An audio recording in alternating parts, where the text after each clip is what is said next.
officer Major General Stephen Warkozi, along with his daughter and brother, were shot and injured during a nighttime attack at his residence in Juba's Gudeletu suburb on Sunday. In an exclusive interview with iRadio this morning, police spokesperson Major General James Mande said the attack occurred around 8 p.m. According to him, unidentified gunmen stormed the general's home and opened fire, injuring all three victims before fleeing the scene. On Sunday evening, one of our officers, Dr. Stephen Warakozi, manager in the police and is the director of research and transformation, was attacked in his house in Gudeletu. He was injured on his left leg. His daughter was also injured, plus his brother. These criminals ran away. It was around 8 in the evening. So a case has been initiated in Gudele division. Our general is receiving treatment in Gudele hospital. The leadership visited him yesterday, led by the Inspector General of Police. However, his situation is improving. He's receiving treatment. That was an unfortunate case. General Mande confirmed that the victims are all in stable condition and under medical care. When asked about the motive or any prior threats against General Warkozi, the spokesperson declined to comment, citing the sensitivity of the ongoing investigation. Well, actually, the investigation is going on. The criminal case is being initiated, and we don't want to apprehend the motive behind the incident, so the investigation is still in progress, and very soon we will know the outcome, and the police and especially the CID, there is work going on to apprehend the criminals. Give it chance, we give it chance. Any progress, we will update the public. General Mande described the incident as a serious concern and stressed that the police are enhancing efforts to ensure public safety and protect high-profile individuals. Major General Warkozi is a senior police officer, academic and religious leader. He has held various roles, including in civil aviation, academia at the University of Juba, and the police college, and the leadership in the Amadi Internal Province Charge. General Mande urged the public to cooperate with security agencies and report any suspicious activity immediately. The attack on Major General Warkozi comes amid renewed efforts by the South Sudan National Police to crack down on organized crime and build trust with communities nationwide. The Internal Security Bureau has cautioned journalists against publishing classified information, warning that breaching national security laws, regardless of one's profession or position, will result in legal consequences. David John Kumuri, Director of the Public Relations Department at the Internal Security Bureau and spokesperson of the National Security Service, said journalists must understand the difference between classified and unclassified information and exercise caution when reporting. Speaking on iRadio's Dawn program earlier today, Kumuri emphasized that the law applies equally to all citizens, including journalists and public officials. Once a journalist commits a crime, he is not free. Crime does not differentiate a journalist or constitutional post holder or anybody, because it's a crime against the state. And our role is to make sure that we do protect, prevent and curtail a crime from happening. And once a journalist commits that crime, immediately the law has given us a right to arrest. They are classified information, and they are information that can be relayed to the public.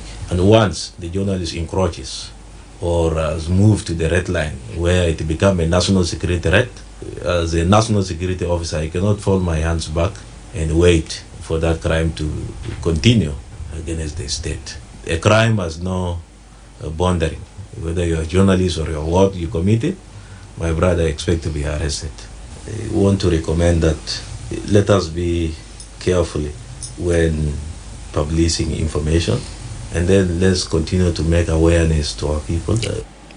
Kumuri also reiterated that the role of the security service includes protecting national interest by preventing threats, including those posed through the misuse of sensitive information. However, in response to the statement, media rights advocates have expressed concern about the treatment of journalists by security forces. Chris Marol, Deputy Chairperson of the Executive Board of the Association for Media Development in South Sudan, said journalists are not enemies of the state and should not be harassed or arrested for doing their job. Journalists were not enemy to any. All of us have a mandate to make sure that we are able to get people informed. And the security also, they have the mandate to uphold the constitutions and to uphold the law and make sure that the journalists are protected. It's a mandate of the security to protect them, but they should not be able to intimidate them. They should not be able to arrest them. When you protect somebody, it doesn't mean you lock him up, but you need to make sure that that person is able to move freely. And all of us, we are not enemy. We are doing the same. So for you, you are gathering intelligence to make sure to prevent crime. Ours, we want to inform the public so that we can be able to change an environment and build a conducive South Sudan where peace is prevail. Meanwhile, legal expert Rich Malwal called on journalists to stay ethical and report violations through official channels. He clarified that while national security has a role in protecting the state, policing or disciplining the media falls outside its mandate. The National Security Service Bill details everything that the security should do. But for example, I would challenge any other lawyer or any other person if they can tell me whether the security can police the media. It's not there. It is not also within the powers of the national security to discipline the media. If you look at the Media Acts, for example, the access to information, the access to information details what information a journalist should publish. For example, you cannot publish how many guns we have. That is a crime. You cannot publish the number of our combatants. That will allow the enemy to plan and invade South Sudan. Those are red lines. There are also unclassified and classified information, and a journalist needs to know between those. Now, if a journalist acts and publish those information that are supposed to threaten our national security, the security is allowed to take measures against you. To journalists, we stay ethical. And anything that happens to you, report first to the media authority. Any other thing can come after. President Salva Kiir has directed the newly appointed Chief of Defense Forces to urgently address the issue of ghost names on the army payroll, saying the practice is draining the national resources and demoralizing soldiers on the front line. Kiir made the remarks during the official handover ceremony to General Daw Aturjong at the military headquarters in Bilfam. The president further instructed that contracts for the supply of food, fuel, and other essential items be awarded only to reliable companies to ensure timely delivery. He warns that delays and unfulfilled promises will no longer be tolerated. I direct you to address with urgency the issue of ghost names on the payroll. This malpractice is draining our resources and demoralizing genuine soldiers who put their lives on the front line. Let there be no compromise in cleaning the system of ghost names. The welfare of our troops must be our priority. I instruct that only reliable companies be awarded contracts for the timely delivery of foods, fuel, and other essentials. No more delays, no more empty promises. You are listening to iRadio Afternoon News. The governor of Central Equatoria State, Rabbi Mojung Emmanuel, has suspended with immediate effect the demarcation and allotment activities along Road 40, locally known as Sharar Bain in Joppa. The road situation on the east-west corridor connects blocks 3, 4, 6, and 7 to the Gurei residential area in Juba. The directive posted on the governor's press unit Facebook page came into effect from July 14th, 2025. It directed the Commission of Juba County to enforce an immediate suspension of the land demarcation activities. While the directive does not specify reasons for the suspension, it follows a similar move by Governor Mojung last week when he halted land demarcation along a section of a major road in Luri Payam. And finally, the Ministry of Water Resources and Irrigation, with support from the World Bank, signed a contract worth over $3 million with a consultancy for the establishment of water systems to deliver clean drinking water in climate change-prone states. Chair Manuad John and the Secretary at the Ministry presided over the official signing ceremony yesterday. Representatives from the Ministry's Procurement Implementation Unit, Senior Management and the Media, and the consulting firm Otium attended the event. The three-year agreement focuses on climate-vulnerable states, including Upper Nile, Unity, Lakes, Jonglei, and Eastern Equatoria. Otium, a global and local network of experts, collaborates with public and private sector clients, international development organizations, NGOs, and communities to develop and implement innovative solutions to complex global challenges. Chair hailed the contract as a major milestone, saying it demonstrates South Sudan's commitment to transparency, accountability, and visionary leadership in delivering essential services to both rural and urban populations. He also affirmed the ministry's readiness to work closely with the firm to ensure that climate solutions are locally led, owned, and sustained. In addition, Chair Manuad announced that once the ministry's water testing laboratory becomes operational, the clinical department will oversee the testing of all water sources to prevent pollution and reduce the risk of waterborne diseases. The message is to the people of South Sudan, from today onwards, when our lab is operational, the Ministry of Water, through the technical department, will be in position to make sure that all water are tested to avoid pollution, to avoid any other waterborne disease that might be taken through drinking of water. This is iRadio News, and now to the regional and international news with Madrama James. An investigation by medical charity Medicine Sans Frontiers MSF into the execution of 3 of its workers during a humanitarian mission in Ethiopia war-hit northern Tigray region has confirmed evidence that the country's army was responsible for the killings 4 years ago. MSF reports include claims that Ethiopian troops were present at the scenes of the killing of the 3, a Spanish national and 2 Ethiopians. The BBC has asked the Ethiopian government for a response to the allegations. Elsewhere, Donald Trump has said that he is disappointed but not done with Vladimir Putin in an exclusive phone call with the BBC.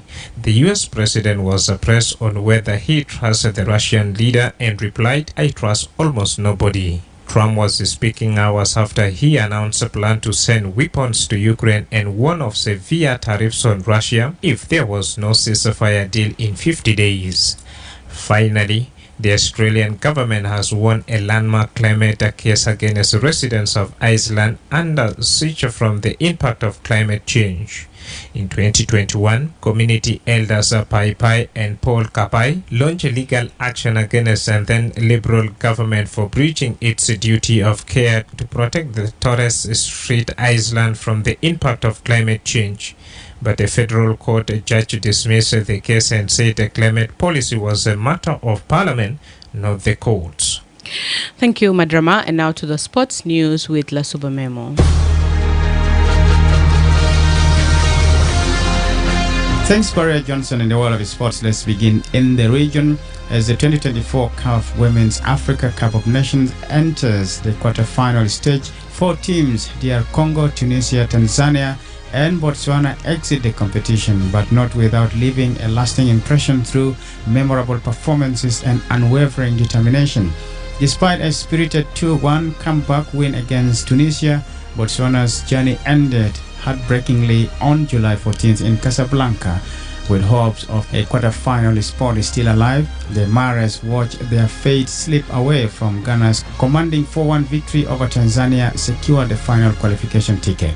Still in football, Manchester City have extended their kit partnership with Puma for at least another 10 years, with the contract understood to be worth a minimum of £1 billion, making it the largest deal in the Premier League. City initially signed a £65 million a year deal with the German kit manufacturer in 2019, but the parties have agreed an extension until at least 2035, worth a record of 100 million sterling pound a year to the club. That figure surpasses the 90 million sterling pound deal signed by the rivals Manchester United with Adidas in 2023, while champions Liverpool will also be with the same manufacturer from this season after agreeing a reported external 60 million sterling pound a season. In athletics, Noah Lyles fired a warning shot at contenders over a 200-meter at the World Championships by scourging to victory in the Diamond League meet in Monaco on Friday as Julian Alfred notched up another win in the 100-meter. Lyles delivered a near faultless run to clock 19 minutes and 88 seconds to edge Olympic champion Letsale Teboga into second with 19 minutes and 97 microseconds. And Alfred timed a very comfortable looking 10.79 seconds to win the women's ever-ending blue ribbon race ahead of American Jesus Sears. That's all in the world of sports. Back to you, Baria Johnson.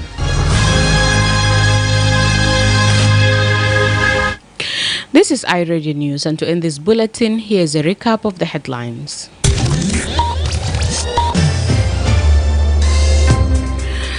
The police spokesperson has confirmed that a senior police officer, Major General Stephen Warkozi, along with his daughter and brother, were shot and injured during a nighttime attack at his residence in Juba's Gudeletu suburb on Sunday.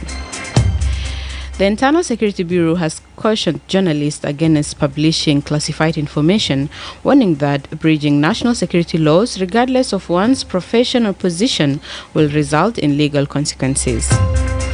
And President Salva Kiir has directed the newly appointed Chief of Defense Forces to urgently address the issue of ghost names on the army payroll, saying this practice is draining the national resources and demoralizing soldiers on the front lines. That's the end of iRadio Afternoon News. If there is a story or an event you would like iRadio to cover or report about, please send us a text message on +211 925 287870. It's also our WhatsApp number. Follow us on X at iRadio Juba, like our Facebook page, iRadio. Subscribe to our YouTube channel at iRadio South Sudan. You can also visit our website and listen to us online at www.iradio.org. Stay tuned for the news in Arabic at 12:30. I am Baria Johnson. Thanks for listening.